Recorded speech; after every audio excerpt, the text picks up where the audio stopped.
มาที่บ้านไหนนักน้อยบ้านไหนเกาะบ้านเรานี่ยังในกระตานใช่ยังอาบน้ำไทยลาพี่น้องสร้างขึ้นเรือนปวดคนขแนองวกินเขาเอามีข้างคนนี้อ่านจนว่าคนให้อ่ะคนแหงหนักกว่าปวดจนมาเพิ่นก็หาย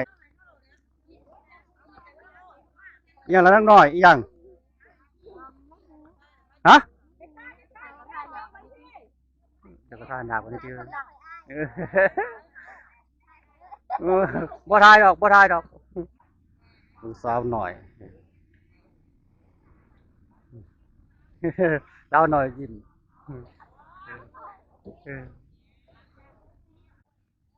อ้าวเป็นการพบการพอกันคือเก่าเออท่าเรือบ้านดานอำเภอโขงเจียม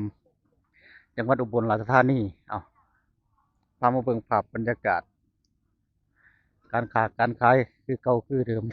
อืมเออคือเก่าเราก็มาขายเกินกระติบเขาหรือว่ากองเขาเอออ้าวไข่ยังงอคือคักคือเนี่ยแถวนี้ไทยห่านครับไข่ห่านโอ้โหโอ้ยไข่ห่านแล้วอะเอาปลาได้เนาะอุ้ยปลาเอียงเห็ดกากสากอยู่ประทานโอ้ยปลาตัวใหญ่ๆปลาตัวใหญ่ๆ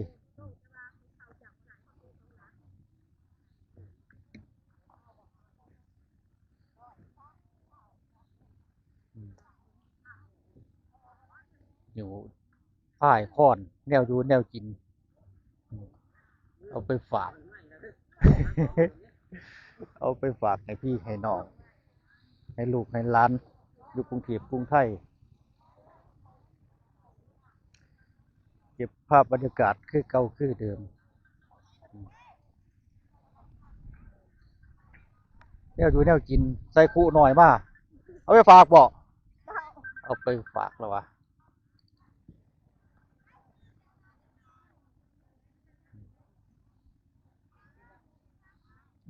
เ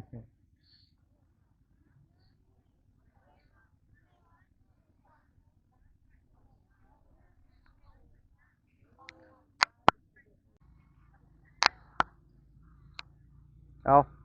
มาหอดมาถึงแล้วประธานนี่กำลังไหลเข้ามาลังเข้ามาอืมมาหอดไล่ล่ำไล่ขั้นแล้วครับ1 2 3 4 5 6 7ล่ำแล้วเออเมื่อนี้ก็บ่ค่อนสวยปานใดแต่ว่าเพิ่นมาหอดแต่เช้าอืมมื้อนี้เป็นมื้อที่ฝนบ่ตกฟ้าบ่ร้องมีแดดอืมมีแดดเอาได้สู้มาเบิ่งจักหน่อยหนึ่ง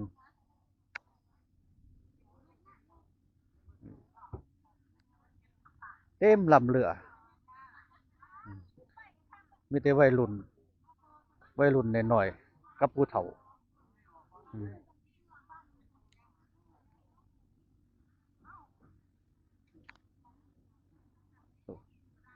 โตนจอดลงล่ะมาหอดก็มาโตนจอดแจ็ดลงโหลดได้ครับอืม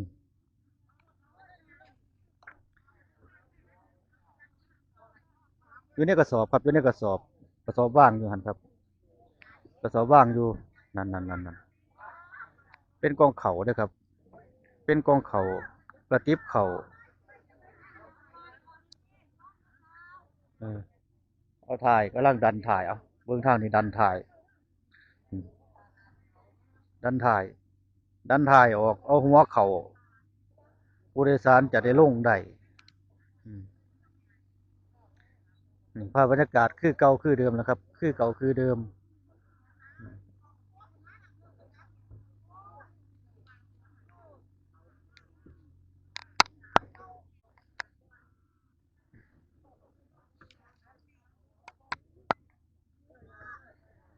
เข้ามาอีกแล้ว1 ลำกำลังไหลลุนลุยเข้ามาอุ้ยนี่นะครับพามาเบิ่งภาพบรรยากาศคือเก่าคือเดิมนี่นะภาพบรรยากาศการเดินทางทางเรือเดินทางทางเรือเป็นการสัญจรไปมาเป็นภาพบรรยากาศแบบดังๆเดิม แบบโบราณแบบแต่พอแต่แม่เฮานี่ครับ การสัญจรไปมาทางเรือแนวนี้ครับเพิ่นก็สัญจรไปมาแนวนี้มาตั้งแต่1,000 ปีที่แล้วพุ่นเด้อครับบ่ว่าเพิ่นเฮาก็ใช้เฮาก็เดินทางแนวนี้ได้ครับเพิ่นเดินทางมาแต่ตั้งแต่สมัยพุทธกาลพุ่นละทางเรือเอา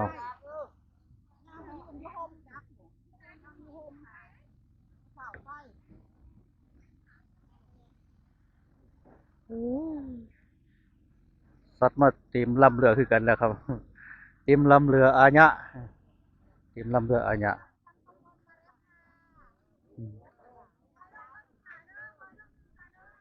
อืมคอยลงดูลูกค้าแล้ววะอืม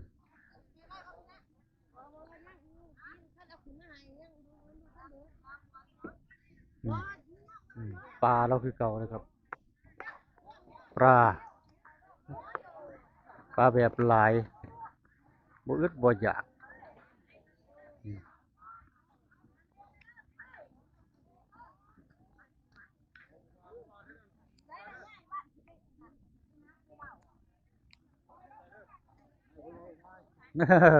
เราตายแล้วว้าวเราตัดท้ายกล่อง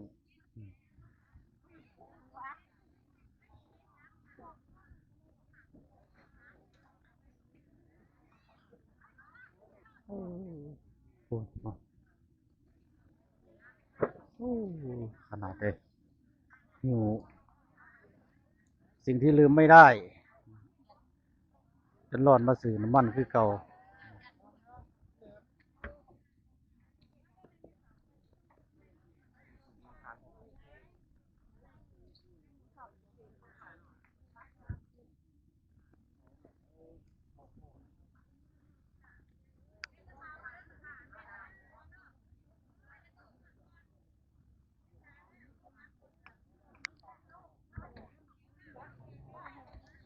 เนี่ยเห็นบ่หิวกระตาเป่าแต่ว่าตอนเมื่อเต็มอัญญะ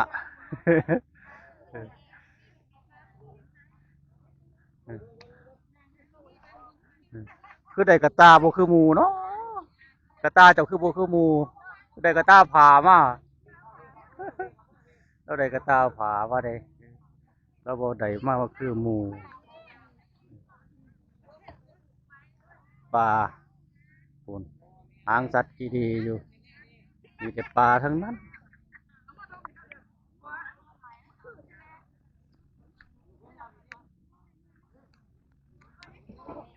อืม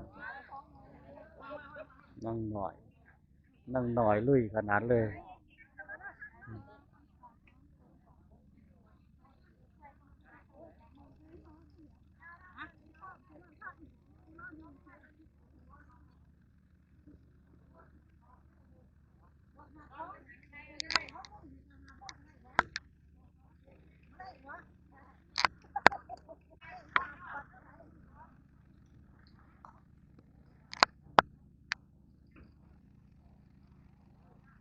เอาคือขิงมาใส่ทุเรียนบ่เพิ่นอืมอืม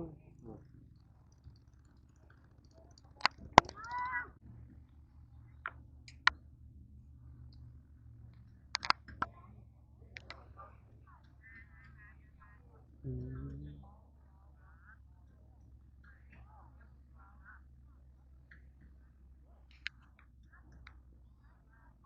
เอา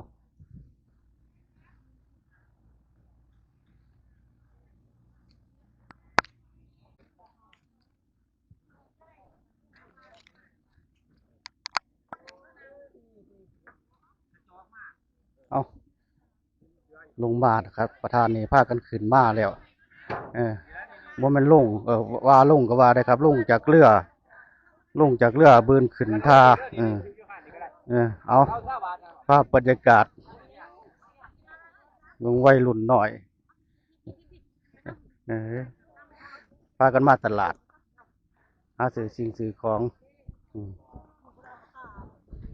มีแต่วัยรุ่นแน่น้อยอืมโผล่เข้ามาอีกลำหนึ่งครับ บ่ฮู้ว่าเป็นเรือบ้านใดแน่จื่อบ่ได้อืมจื่อเรือบ่ได้ครับบ่คือรถอ๋อทางนั้นหายก็มีหั่นนี่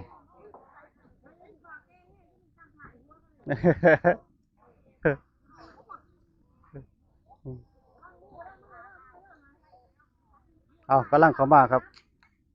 เรือกำลังเข้ามาอืมเรือระหว่างหมู่บ้านโอ้ลำบางไงกับเต็มอาญะคือกันเลยครับเต็มเต็มเป็นเต็มอืมอืมนี่เบิ่งสาวหน่อยสาวหน่อยยิ้มเอออันนั้นญาติใหม่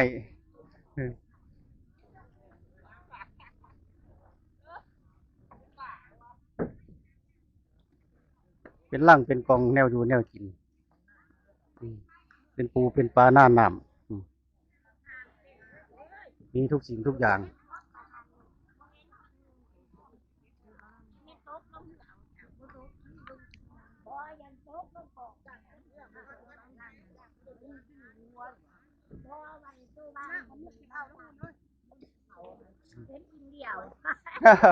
อีหยังเกือบบ่เกือบเกือบเห็นจริงเดียวแล้วว่าเกือบเราร้อยเหียอืม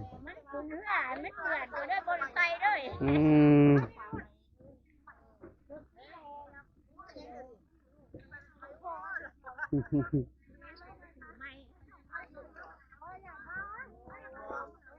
อืมประจำเบิ่งนั่งหน่อยครับเบิ่ง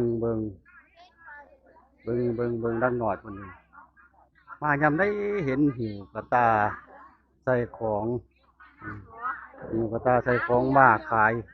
เป็นแนวอยู่แนวกินนะครับเป็นแนวอยู่แนวกินเป็นปูปลาหน้าหนามกบเขียดอิหยังก็ว่าไปหน่อใหม่หน่อมีของอยู่ของกินอืมจากธรรมชาติเอามาฝากพี่ฝากน้องเอามาขายน้ำพร้อมอืม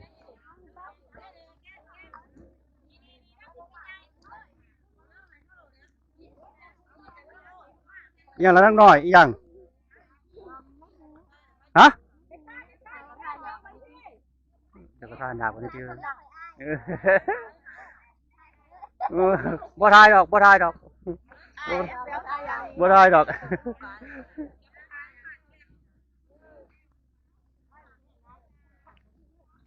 เอาคนลงมาเดี๋ยวก็สอบอีหยังเขาเอาไปตอนพี่น้องแล้ววะเป็นเขาสารเอาไปตอนพี่น้องอืมตอนลงเป็นยังไง ตอนลงในจังไว้ตอนขึ้นในบืนอืมเอานี่แหละครับภาพบรรยากาศภาพบรรยากาศแบบนี้แหละครับ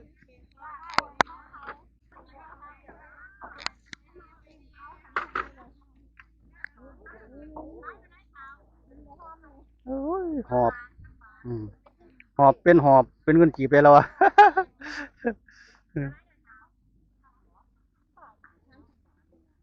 เอาใส่ปลาให้กันเอออืมยุ้มดีๆโอ้เบิกใหญ่เราดันขนาดใดยุ้มดีๆกันนะบ่ยุ้มมันสิตะลูดอืม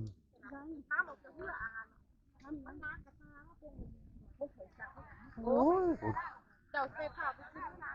ยังออกมาบอนเบิดอยู่อืมยังออกมาบ่คันเบิดอยู่โอ้ยหลายมาหลายเนาะเต็มเต็มเรืออาญะเต็มอาญะเลยโอ้ยขาดหลายเขาเจ้ามาหลายเพิ่นบ่ได้ดำให้ดำหน้าเพิ่นว่าว่างก็เลยมาอีหยังล่ะหั่นเขียดโอ้เราเอามาขายโอ้ยแหงย่างดีแล้วอะเขียดแหงบ่เอาดอกหน่อไม้ก็มีเขียดก็มี เด็กกระตาเป่าทุกคนก็เด็กกระตาเป่ามาตาเป่ามาถือของใส่ด้วยครับ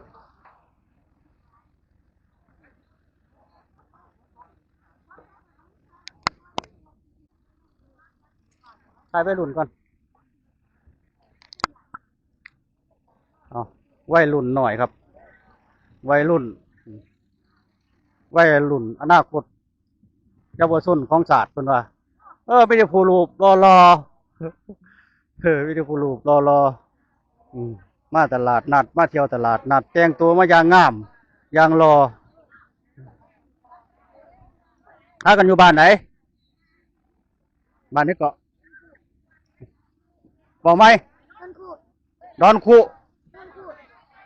โน่นคูนโน่นคูนเอาคือบ่ค่อยได้ยินชื่อบ้านนี่จักเทื่อว่าดอนคูนหรือโน่นคูนโน่นคูน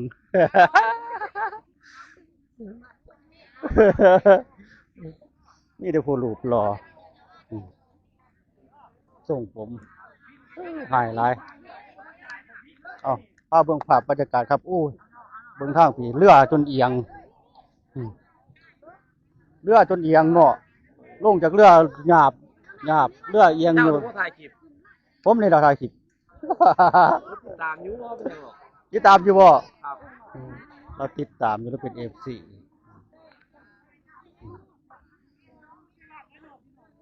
ปฏิบัติให้เราพี่น้องเนาะ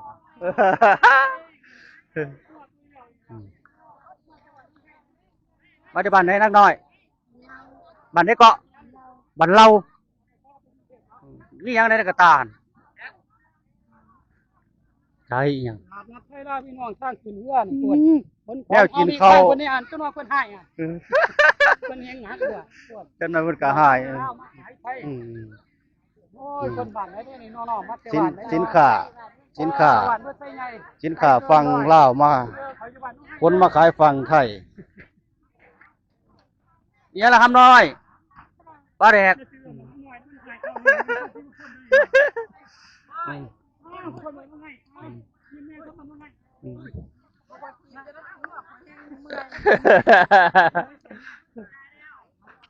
ไอ้นี่เงินตายเพียง